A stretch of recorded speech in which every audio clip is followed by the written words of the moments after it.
I knew something was off the moment I caught the sound of an engine buzzing behind my house again. Not a car, not a lawnmower. No, it was an ATV ripping through the back part of my lot like it was a racetrack. And the kicker, it wasn't even mine. I'm Travis Penner, retired firefighter. Moved out to this quiet little neighborhood in Greenwood Ridge to enjoy some peace and finally build that workshop I'd always dreamed of. What I didn't expect was that the HOA would be run by a woman who seemed to think the whole neighborhood was her personal property. Her name was Glenda North. Mid-50s, always wore these pastel-colored windbreakers and walked around with a clipboard like she was mapping out a military base. She'd knock on doors for the smallest things: trash bins not pulled in fast enough, grass half an inch too tall, Christmas lights left up too long. Hers came down December 26th sharp. It was 2 weeks after I started clearing out brush behind my property when I noticed tire tracks going right through it. I'd bought the lot fair and square. 5 acres clearly marked, but it turned out Glenda misses. HOA president herself had been using what she called the community ATV trail, which, according to her, had cut through that land for years before I moved in. "Travis," she said, marching up to me that day, "you can't just block off access to the trail. The residents use it. It's part of our neighborhood charm." I looked at her like she had 2 heads. "What trail? There's no easement. This is my property." "Oh, sweetheart," she said with a chuckle that made my skin crawl, "you'll learn how things work around here. This neighborhood has traditions. And I'm just trying to keep the peace." "Then you might want to start by staying off my land," I said. She didn't like that. The next morning, I found a bright orange HOA violation slip on my door for improper grading without HOA approval. Grading? I was pulling weeds. 2 days later, another citation: unauthorized equipment storage for a chainsaw on my porch. Then a third, claiming I was disrupting community access. That one made me laugh out loud. That's when I decided I'd had enough. I spent the weekend digging post holes and cementing a 6-foot cedar fence right along the back edge of my property. Tall enough to block anything, solid enough to stop an ATV. I even posted signs: private property. No trespassing.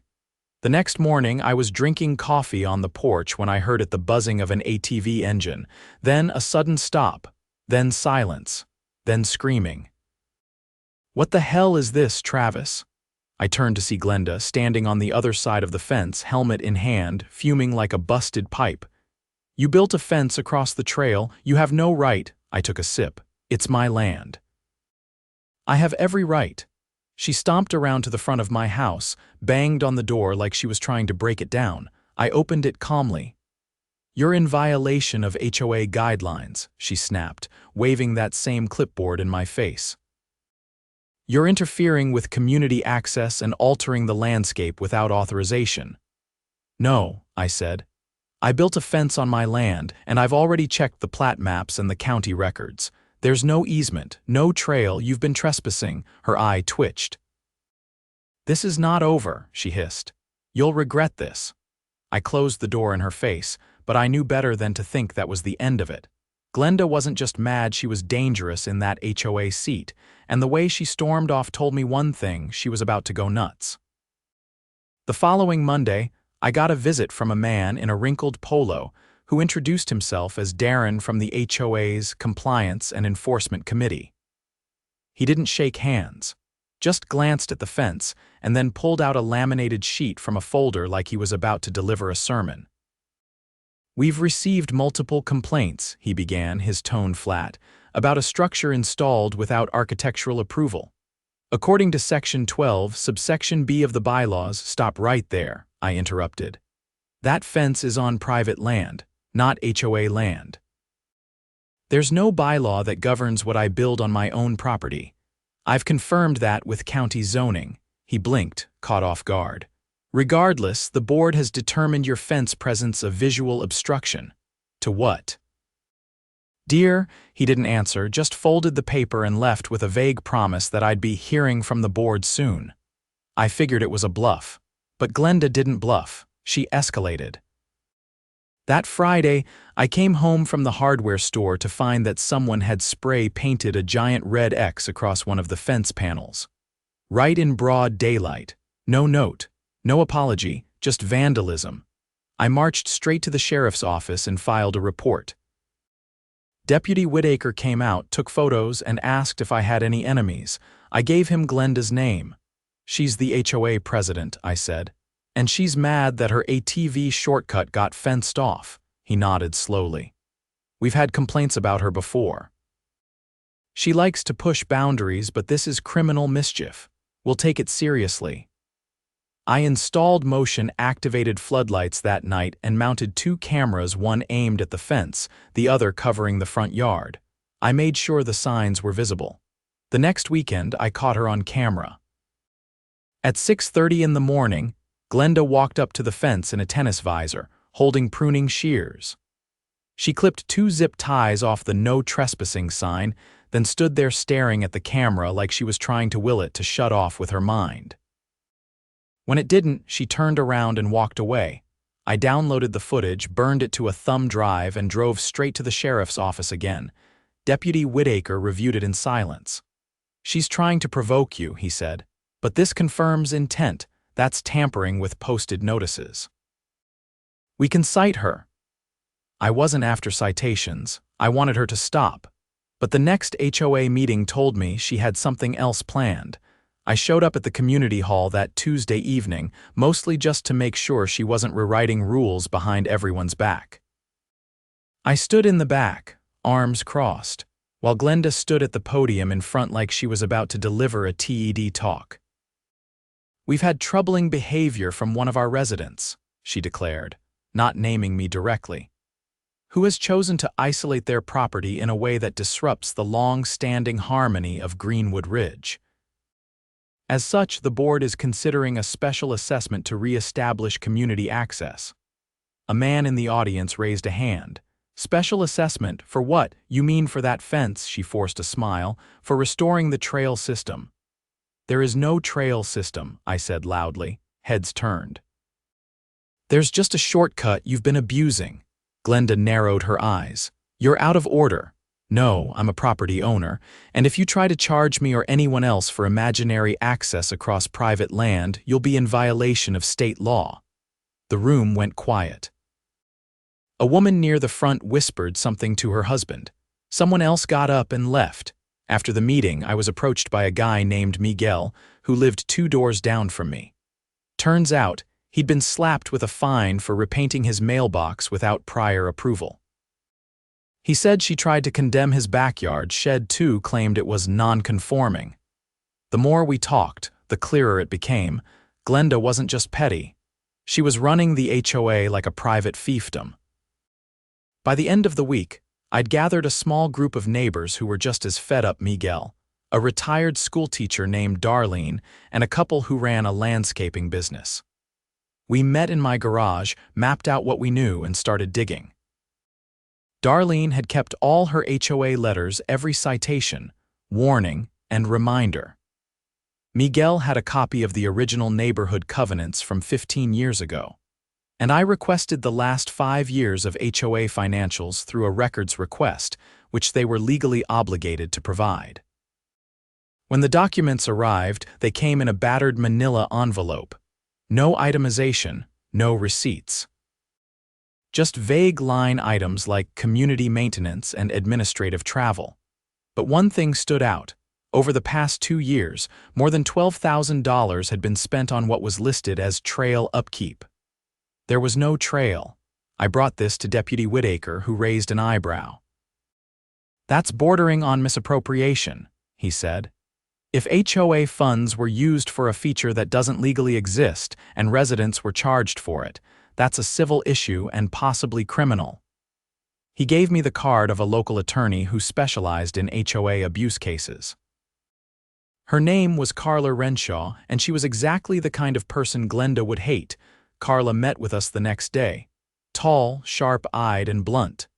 "She's laundering money through fake maintenance work," she said after flipping through the documents.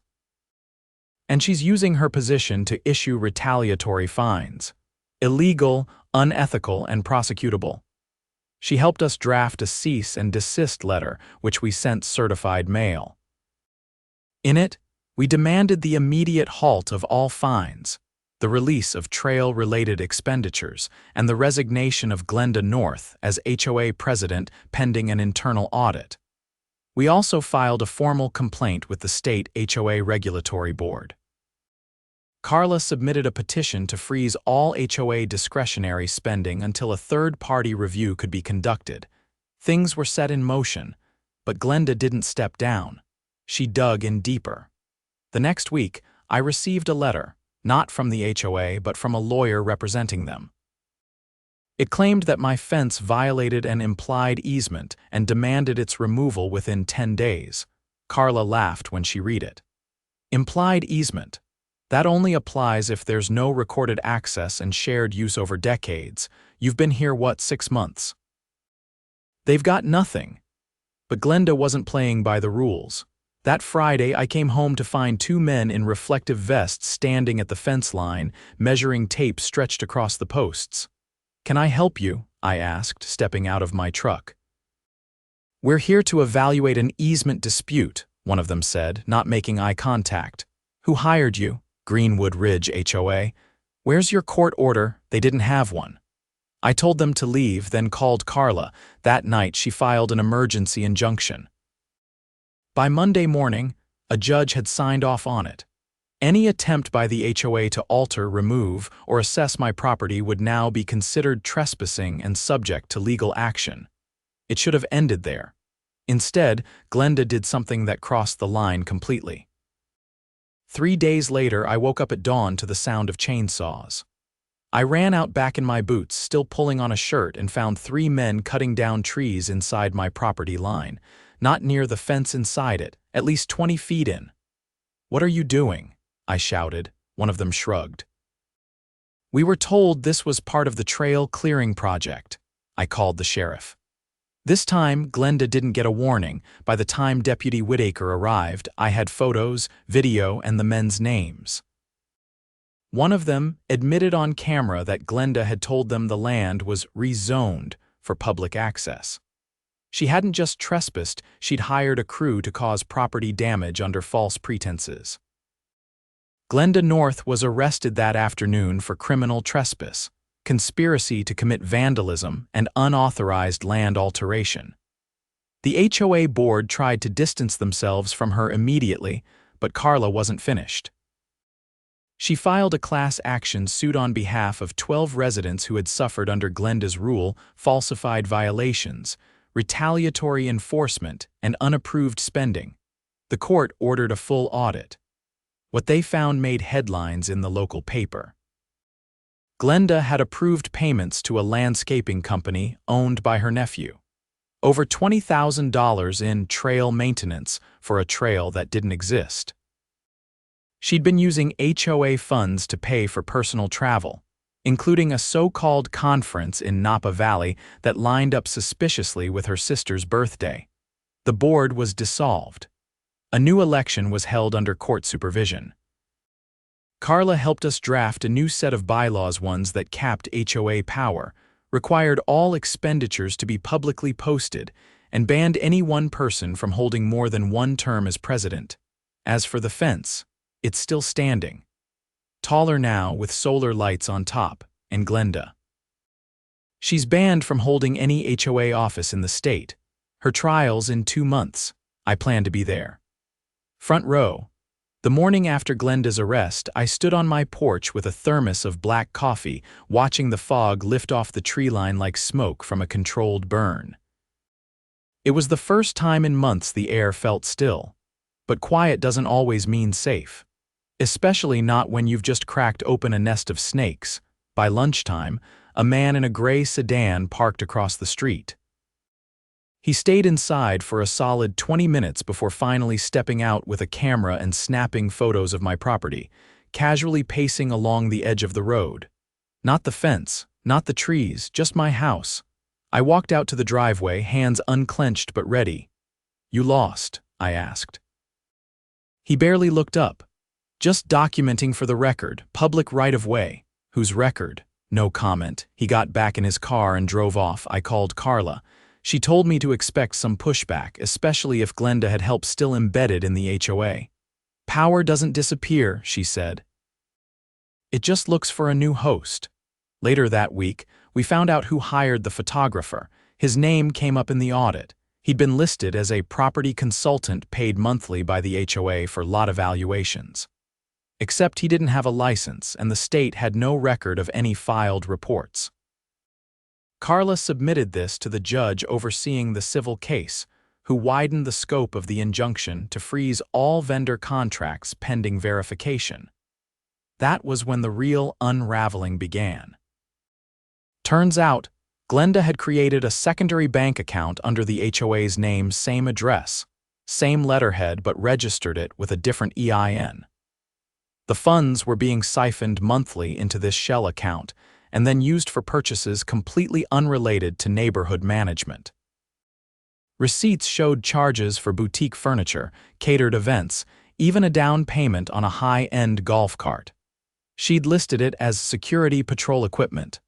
The court ordered a forensic accounting team to trace every withdrawal. Meanwhile, the interim board made up of 5 newly elected residents, including Miguel and Darlene, started knocking on doors. They wanted transparency. They wanted input. For the first time, people who used to quietly glare over hedges were sitting in folding chairs on Miguel's lawn, talking like neighbors. Still, not everyone was ready to move on. One afternoon, I opened my mailbox to find a folded letter with no return address. Inside was a single sheet of paper with bold type. "Traitors to Greenwood Ridge will be remembered." I scanned it for fingerprints, then sealed it in a bag and drove it to the sheriff's department. Deputy Whitaker took it seriously, tagging it as evidence in an active intimidation case. He promised to have patrols swing by more often. I didn't ask for protection, I just wanted a record. Carla advised me to install one more camera facing the road. "If someone's trying to scare you," she said, "they're not creative enough to try it only once." She was right. A week later, someone dumped a pile of compost right in my driveway. Not a bag, an entire truckload, steaming and sour. My cameras caught a dark pickup with no plates backing in just after midnight. The driver wore gloves and a full face mask. The plateless vehicle was a known tactic in the county. But it didn't matter. The sheriff's department matched the truck's make, model, and bumper stickers to a local landscaping crew, one that had been hired multiple times under Glenda's trail maintenance budget. The owner confessed. Said he'd been paid cash by a man using a burner phone and wearing a hoodie. Claimed he didn't know it was illegal, thought it was part of soil redistribution. No one bought it. The sheriff's office linked the burner phone to a prepaid Visa card purchased at a nearby gas station. Surveillance footage showed someone wearing a baseball cap and surgical mask. The timestamp aligned exactly with the card's activation. It wasn't enough for an arrest, but it painted a picture. Glenda might have been in custody, but someone was still carrying out her dirty work. 2 members of the previous board were questioned by detectives. One lawyered up immediately. The other cracked under pressure and admitted there had been a core group of 4 who worked together on the dual accounting system. They called themselves the Backbone, said they'd steered the ridge through years of lazy homeowners and entitled transplants.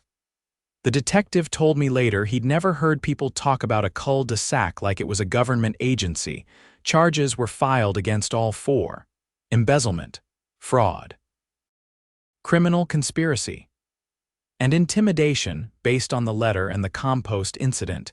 With the civil and criminal cases rolling, the community had a shot to breathe.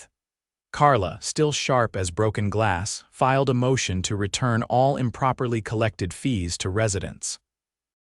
The judge approved a disbursement plan, and within the month, over 30 homeowners received refund checks. Still, the damage ran deeper than bank accounts. One neighbor, a Vietnam vet named Harold, told me he'd stopped attending HOA meetings years ago after Glenda threatened to fine him for flying an American flag on a pole she claimed was too tall. He'd folded the flag and kept it in his garage ever since. I helped him reinstall it. On a sunny Saturday, we raised it together. No one objected. In fact, 3 more houses followed suit by the afternoon. That night, Miguel hosted a barbecue. Kids ran across front lawns. People brought actual dishes, not the store-bought kind with the plastic wrap still on them. Darlene made a lemon meringue pie that vanished in 10 minutes. It wasn't perfect, but it was real. Carla showed up late, balancing a beer and a stack of manila folders. "We've got one last thing," she said as she laid them out on Miguel's patio table. "Glenda's sentencing hearing is coming up. I've submitted victim impact statements from everyone who signed the petition."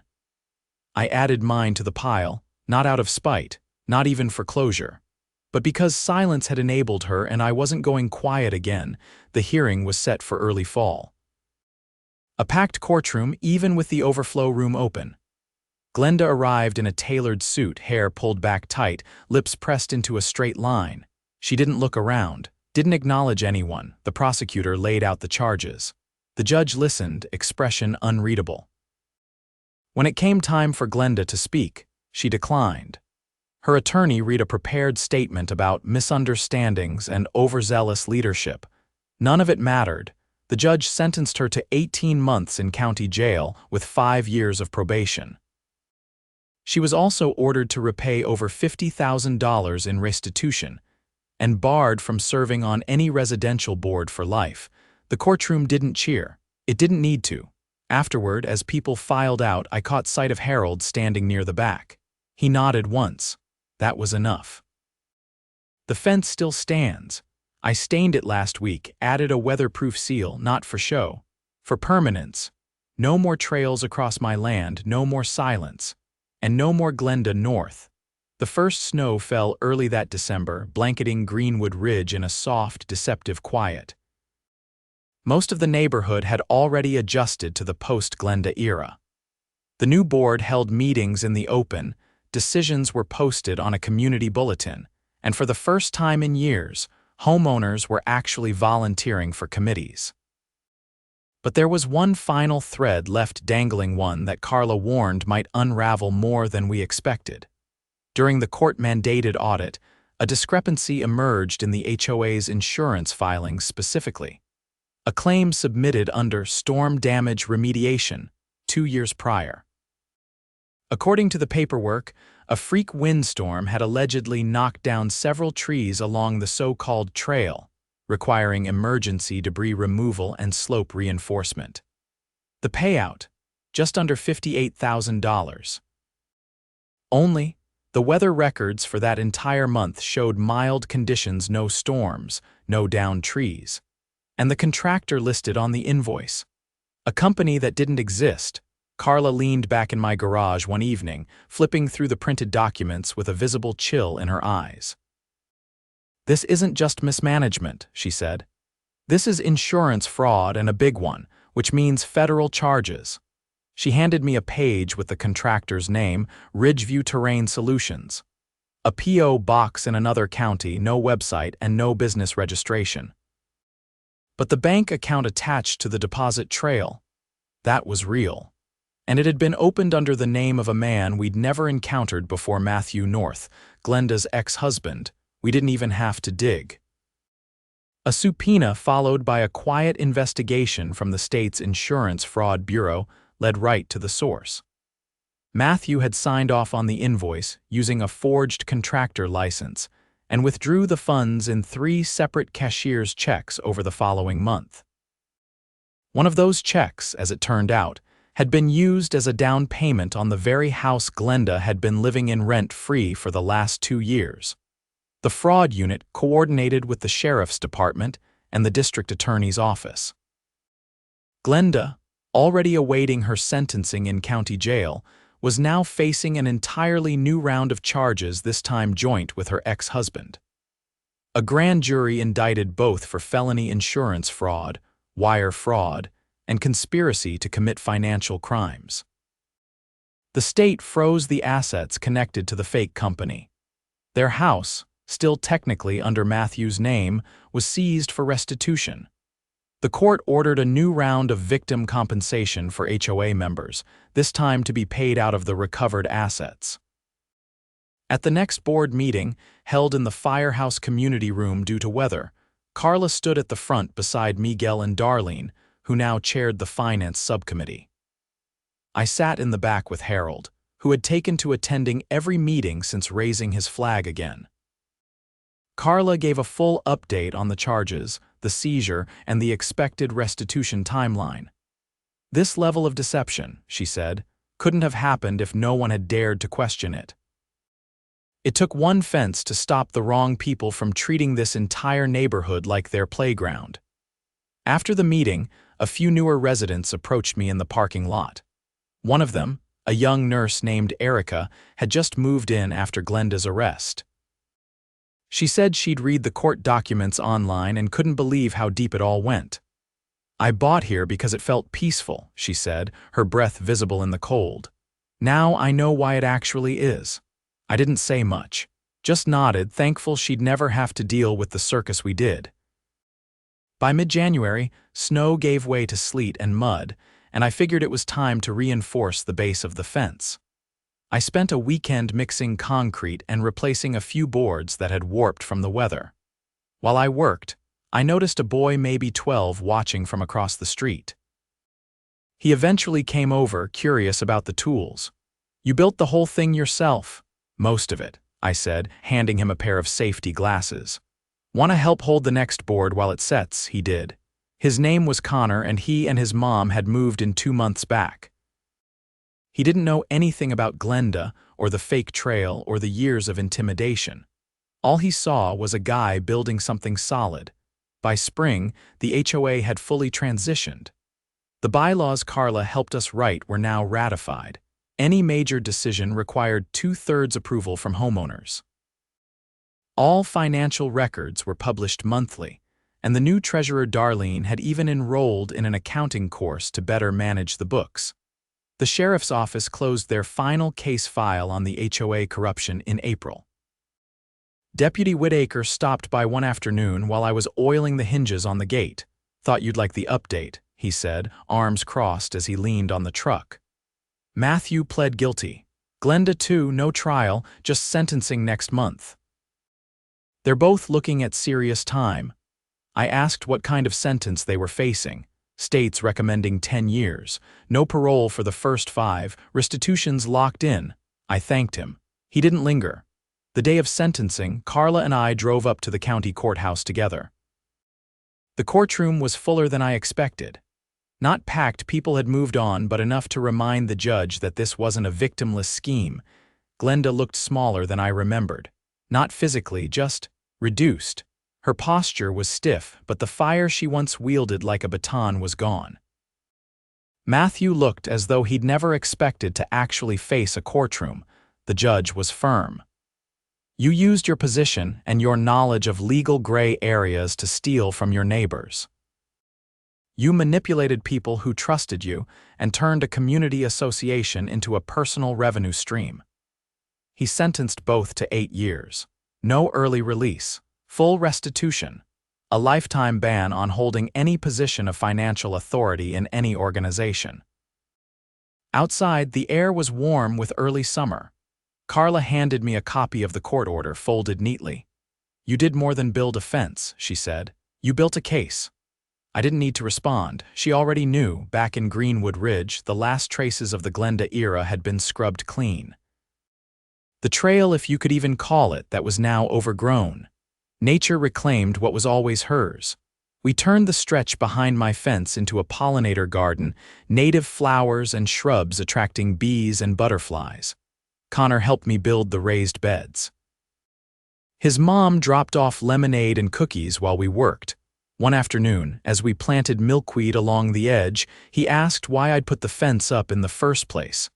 I thought about how to answer. "Sometimes," I said, "you just need to draw a line so the wrong people know where they can't go." He nodded like he understood, and that was enough. The neighborhood had changed. Not just in policy or paperwork, but in spirit. People waved more. Kids played in driveways. The kind of place I'd moved here hoping to find. And the fence, still standing, still strong, not just wood and screws. A reminder that even when the wrong people think they run the place, the right pressure in the right spot can bring the whole thing down.